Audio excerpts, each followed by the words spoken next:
Wow, that is the most difficult case split I've ever had. That took me 45 minutes. It's so dirty. Every single hole where a bolt was 100% crammed full of dirt. Literally, normally what I do is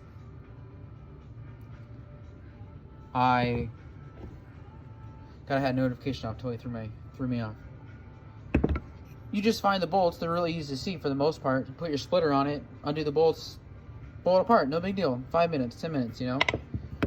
And I couldn't get to any of these bolts. Literally had to dig them out. I was sitting here just fucking digging shit out, all kinds of screwdrivers.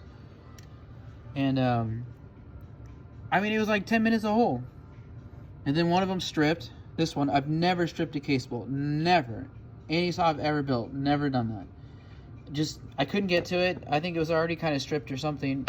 I ended up having to drill it out. Look, there's the head still sitting on there. Worked out perfectly, actually, though. And, oh, I haven't even tried pulling the old one out yet. I had got it started to come, okay. That's gonna come out no problem. But, initially I was thinking, honestly, I didn't need to tear this down. The bearings look great. There's no issues going on there. The flywheel side seal is still soft, but this one, actually, as I split it, cracked, and it's because it's completely hard.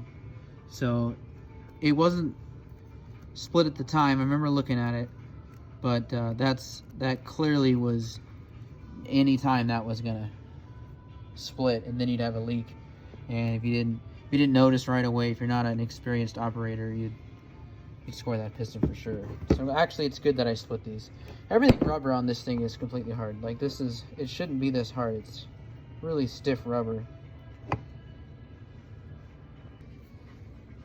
Sometimes I like to figure out what, or think maybe what was the cause this saw was basically retired. And you know, sometimes you usually can figure it out, but or how maybe it was maintained and stuff too. This is a case of a saw where whoever had it, there we go, I should have been doing this view the whole time. Whoever had this saw, it got used quite a bit.